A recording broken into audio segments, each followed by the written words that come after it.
We are very grateful and fortunate to be joined this morning by Dr. Mohammed Khalil. He is an American doctor based in Texas, a surgeon actually, who has just returned from his second trip to Gaza and wanted to share with us and our audience what he experienced there and his concerns based on what his colleagues are continuing to tell him are happening there on the ground. Doctor, great to see you, great to meet you, and thank you for joining us this morning. Thank you so much for having me. Yeah, of course. So just tell us a little bit about the context of your visit and some of the things that you saw there operating on the ground. Yeah, so I went with a humanitarian group into Gaza. I'd actually been there the first time in April at European General Hospital, and saw a lot of lower extremity injuries. A lot of I think we signed this letter to the New York Times about all the sniper shots that we saw in children. A lot of targeted attacks is indiscriminate bombing.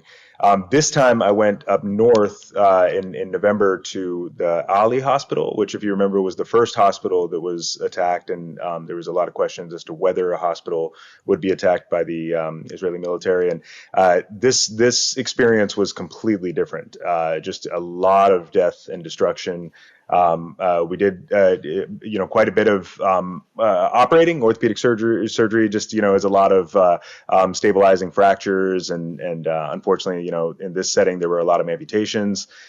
Just a ton of blast injuries up north, though. It's a very different type of warfare. You can't shake the feeling that the North is almost a testing ground for technological warfare. We saw a number of drones that were dropping bombs, and then off the back of those drones, they've got quadcopters that come down and shoot anything that's left moving. We had a number of children telling us that they would just have to lay there after an explosion so that they wouldn't move and get shot. I think there's a lot of a sense that this is, very much kind of utter destruction. What I would say is in April, we saw a genocide. In November, it just seemed like a full-on Holocaust. Everything is destroyed up north. There's really barely any buildings left that are standing.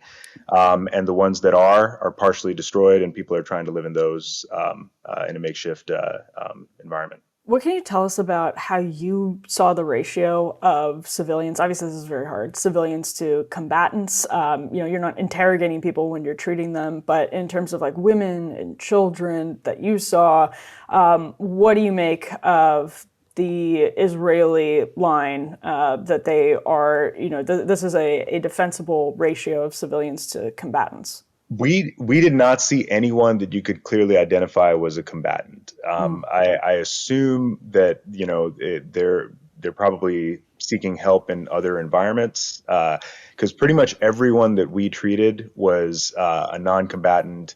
A number of them were actually family members of the medical providers in the hospital. I know one of the nurses that was working with us in the OR, his brother, his entire family.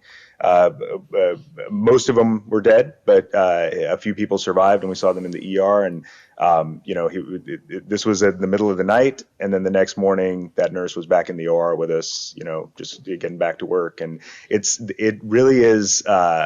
If somebody was a combatant, I assume they were seeking help in other locations, because pretty much the majority of people that we treated were children, women, or known family members of people that we were working with. Doctor, we covered earlier in the week the raid and destruction of Kamal Adwan Hospital, which was in the north. My understanding was it was really the last functioning significant hospital in Northern Gaza. What can you tell us about the state of the healthcare system in Northern Gaza when you were there, both in terms of facilities, personnel, and also supplies? We were actually north of the Netzarim corridor, so we were in what was considered northern Gaza, above the Netzarim border. So that's in Gaza City. Kamal Adwan was about another 10 minutes north of us, and Kamal Adwan and Indonesian are the only two hospitals up there, and they're completely non-functional now. There was a discussion of having our group go up to Kamal Adwan, because one of the purposes that we serve as European and American teams is sometimes we can be protective for the people that are at the hospital. I think there's when we left European hospital in Gaza in April, that was part of the discussion is once the team stops showing up, then we know we're about to be attacked. And so going up to Kamal Adwan was not an option. And we knew that hospital was under siege the whole time we were there. And there were a bunch of messages because everyone knows Dr. Hussam Abu Safia up in the area, and we're WhatsApp messaging him and stuff, and kind of getting an update. But it was not very functional even back in November, and now it's completely non-functional after having been invaded and destroyed. Well, yeah, and let me ask about another line of argumentation you hear a lot from Israel and actually from the United States as well about hospitals in particular being used as Hamas strongholds or places of strategy and organization for Hamas, sort of using hospital patients as human shields. What did you see to that extent, if anything, and what do you make of that line, Doctor? I think at this stage that it's a hard thing to continue to push that narrative. I mean, so many hospitals have been destroyed and nothing has been found, or at least shown to have actually been uncovered. The actual hospital functions are what are getting limited. I think the death tolls, and the counts that we're hearing are horribly underwhelming. Every night that you're at the hospital, you see them bring the dead bodies to the area where they will wash them and then bury them. And on average, you're probably seeing 20 to 30 a night, and the death toll has kind of been stalled for many months now. The use of human shields, I think, is a very tenuous argument. A number of the nurses and doctors that we talked to were there actually at the Al-Shifa invasion. And during that siege, they were actually drinking Ringer's lactate and normal saline to get hydration. And there were a number of the providers that recounted stories of being told to undress, and then they would have to go room to room and basically search the hospital for the Israeli military with a drone and a dog following them. So they were effectively being used as human shields by the IDF. Exactly. And as far as the Hamas using human shields, the challenge is that right now I think there is no real evidence that is being done, because at least in the hospital setting, because for pretty much since a month or two into this war, there have been medical teams in a number of these hospitals, and I don't think there's been one story from any of the American, European, or foreign medical providers of the Hamas coming in and using human shields in the hospital. Doctor, what can you tell us about the availability of food, of clean water, of basic sanitation at this point in Northern Gaza? It's incredibly limited. I think from our standpoint, we go in to try to help and provide medical relief, but we really learn so much from the medical providers that are there already in Gaza. It is a masterclass in taking care of people with very limited resources. Right now, just equipment-wise, when we were up north, there's basically no external fixators like we were using in the south. They're reusing external fixator equipment that's taken off of other patients when they get fixed or when they pass away. There's no intramedullary nails like the nails that we put down the shaft of a bone to stabilize it. No pedicle screws. It's just very limited from a medical supply standpoint. Food is also incredibly limited. Like I actually I had my birthday there when I was there in November, and they kind of made the joke that we would get you a cake, but there's no sugar and no eggs in Gaza.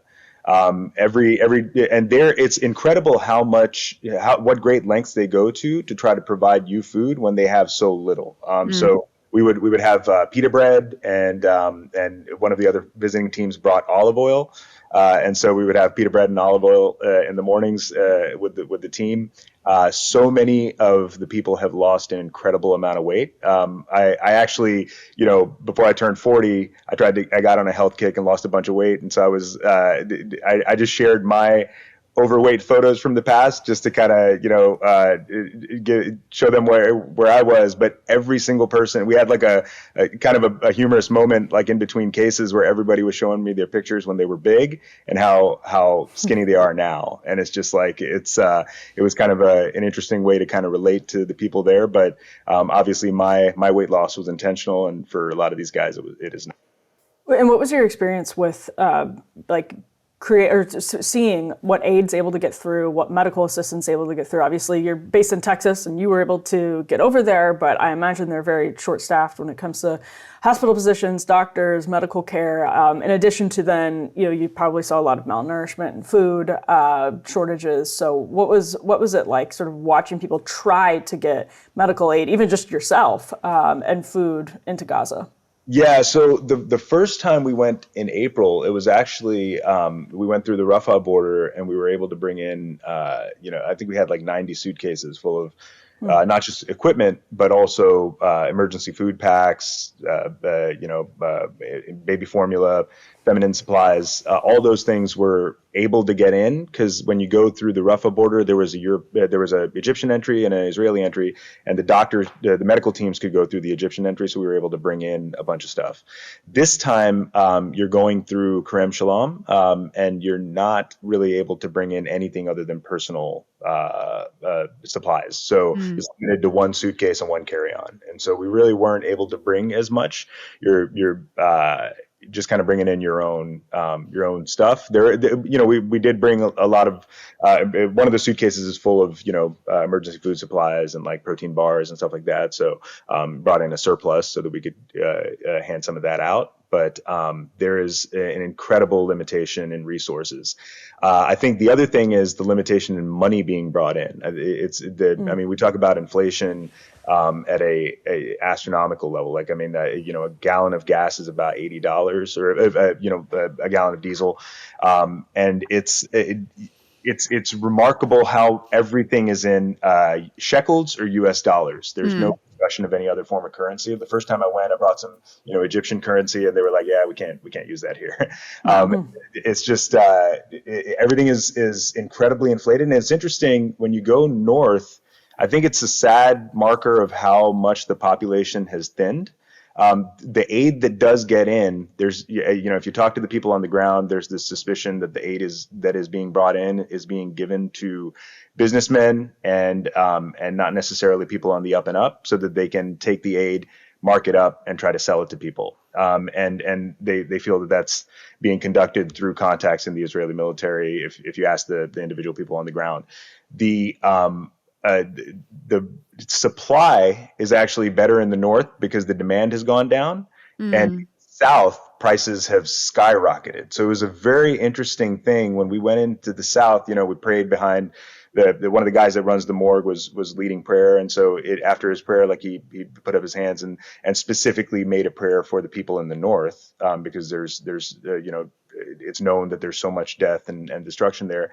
But then when we went north and then we're coming back down south, they actually, a lot of people in the north wanted to give things to us to take to their family in the south, because they're going to die here, and this stuff needs to get to our family, and things are so expensive down south that they can't get anything. So the supply is actually lower in the south and demand is higher, so the prices are just skyrocketed.